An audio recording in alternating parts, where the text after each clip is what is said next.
Miss হবে না আপনার পছন্দের টিভি শো। দেখুন জি5 অ্যাপে একদম ফ্রি। দেখো, তুমি মনে মনে ভাবো যে তোমার ছেলে অনেক অন্যায় করেছে, অনেক অবিচার করেছে, এখন তার শাস্তি পাচ্ছে। এইভাবে ভাবো, দেখবে তোমার কষ্টটা অনেক কমবে, অনেক শান্তি পাবে তুমি। শুধু তুমি তোমার বৌমাকে রাজি করাও মা, ও যেন এই চাকরিটা করে। এই চাকরিটা করলে না, ও অনেক সাহায্য করতে পারবে, তোমাকে অনেক হেল্প করতে পারবে মা। শিমুল, আমি স্বার্থ নিয়েই কথাটা বলছি। প্রিয়ার সাথে তোমার যে বিয়ের কথা ছিল, এইসব কথা বলে তুমি আমাকে আর লজ্জা দিও না শিমুল। যে বিয়ের কথা বলছো সেটা অনেকদিন আগেই চুকে গেছে। আর তাছাড়া দেখো, এখন যদি আমি নিজে মুখে বলি যে আমি বিয়ে করতে চাই, তাহলেও কিন্তু কেউ আমাকে বিয়ে করবে না। শুধু চাকরির জন্য কে বিয়ে করবে বল? তার থেকেও বড় কথা কি জানো শিমুল, আমার আর ওর সঙ্গে মন নেই, ভালো লাগে না আর আমার সঙ্গে। এই মুহূর্তে দাঁড়িয়ে আমি এটা বুঝতে পেরেছি যে আমি জীবনে কি পেয়েছিলাম আর আমি কি হারিয়েছি। তাই আমি এখন মনে মনে অন্যভাবে ভাবি। তুমি হয়তো ভাবছো, মানে আমার কথাগুলো তুমি হয়তো বিশ্বাস করতে পারছো না, তোমার অবিশ্বাস্য মনে হচ্ছে তো। কিন্তু বিশ্বাস করো, যে যন্ত্রণার মধ্যে দিয়ে আমি কাটিয়েছি, আমি এখন এটা উপলব্ধি করেছি। এটাই আমার জীবনের সবথেকে বড় সত্যি ছিল। তাই আমি নিজের কাছে শপথ নিয়েছি,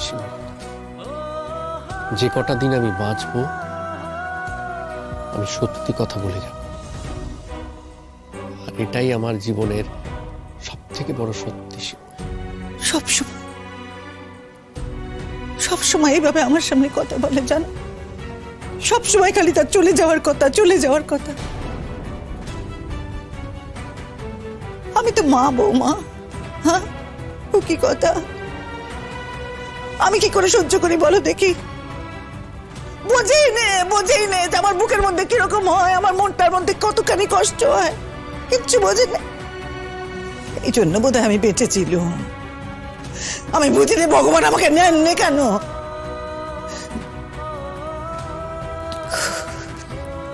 তুমি কি আমাকে ঘরটা ভাড়া দেবে? ও হ্যাঁ, দেবো গো, দেবো। তুমি চাইছো আমি দেবো? দেব। তবে আমার বাড়ি তো, আমি যে টাকা চাইবো তাই কিন্তু তোমায় দিতে হবে, আমি বলে দিলাম। মা দেখো, আমি আর বিপাশাদি কিন্তু বেশি টাকা দিতে পারবো না, একটু যদি আমাদের কনসিডার করো। অত কিছু আমি বুঝি নেব আপু, আমি 100 টাকা নেব ব্যাস।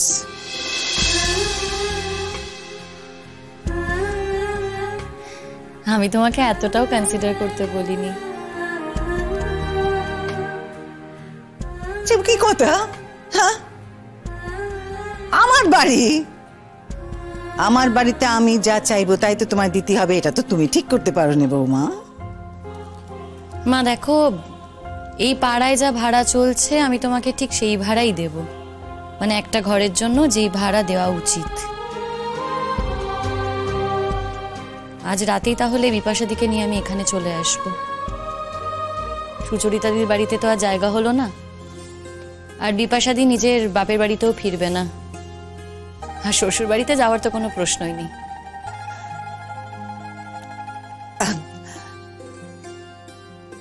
একটা কথা তুমি তো কিছুতেই বোঝো নি বৌমা।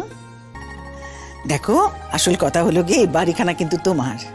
হ্যাঁ, তুমি কাকে আনবে নে তুমি ভালো বুঝবে, আমি বলার কে? তুমি নেহাত ওই টাকা পয়সা ছাড়া থাকবে না বলছো, তাই আমি বললাম 100 টাকা দিতে। দেখো, আমার কথাটা একবার ভেবে দেখো। তুমি যদি আমার কথা না মানো, তাহলে এই যে তুমি আমার জন্য এত করো, এই যে বারবার সাহায্যের হাত বাড়িয়ে দাও, এখানে এসে আমার এত কাজ করে দাও, এই যে কাল মেয়েটা আসছে, তুমি যে বললে মা আমি কাল এসে সব রান্না বান্না করে দেবো, এগুলো তো আমিও নিতে পারবো না।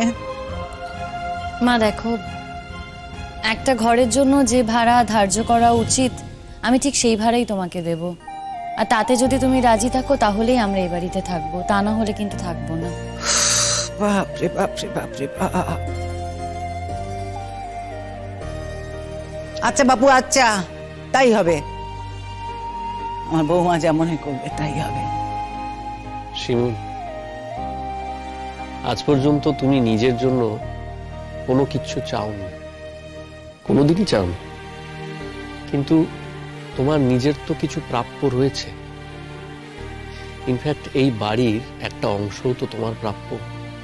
তুমি নিজে মুখে চাওনি, কোনোদিন চাইবেও না, সেটা নিয়ে তুমি কখনো কিছু ভেবে দেখেছো? দেখো শিমুল, সেটাও কিন্তু আইন, সেটাও নিয়ম। যে মানুষটার সাথে সমস্ত সম্পর্ক ঘুচে গেছে তার কাছ থেকে আমি আর কিছু চাই না। আমার সত্যিই কিছু চাওয়ার নেই। এই বাড়ি থেকে আমি কিছু পাই, এই বাড়ি থেকে আমার কিছু প্রাপ্তি হোক, এই বিষয়ে আমার কোনো মনও নেই। আশা করি এই কদিনে তোমরা এসব বুঝেই গেছো, তাই কেন এই কথাগুলো বলছো বলো তো? না না শিমুল, আমি এটা নিয়ে তোমার সঙ্গে কোনো রকম কোনো কথা বলছি না। মানে আমি যেটা বলতে চাইছি, আমি একটা রিকোয়েস্ট তোমার কাছে করতে চাইছি। দেখো, আমার জীবনের তো কোনো নিশ্চয়তা নেই, যে কোনো দিন যে কোনো মুহূর্তে যা কিছু ঘটে যেতে কে পারে। বলেছে তোমাকে? ডাক্তার? একটা মানুষ অক্ষম হয়ে কতদিন বেঁচে থাকতে পারে শিমুল? দেখো, ডাক্তারবাবু তো নিজে মুখে আমাকে সবটা বলেছেন, তুমিও জানো পুরো সত্যিটা, হয়তো সেটা তুমি মেনে নিতে পারছো না, সেই জন্যই কথাগুলো বলছো, কিন্তু মেনে তো নিতে হবে শিমুল। আমি মেনে নিয়েছি। জীবন মৃত্যুর মাঝখানের পথটা দিয়ে চলতে চলতে আমি এটা বুঝতে পেরেছি শিমুল। আমি তাদেরকে দেখতে পেয়েছি, সেই সব মানুষগুলোকে যারা আমার জন্য একটা সময় ভেবেছে, সেই সব মানুষগুলোকে যাদেরকে আমি ঠকিয়ে গেছি দিনের পর দিন। শিমুল, একটা জিনিস আমি বুঝতে পেরেছি, জীবন মানে না শুধু অর্থ, সুখ, প্রতিপত্তি, সম্পত্তি, এগুলো নয়। জীবন মানে হচ্ছে সেই মানুষগুলোর কথা যারা একজন আরেকজনের জন্য ভাবে। এদের মধ্যে না সবার উপরে তোমার নামটা বারবার আসছে আমার মাথায়। জি5 ডাউনলোড করুন আর সব এপিসোড দেখুন একদম ফ্রি।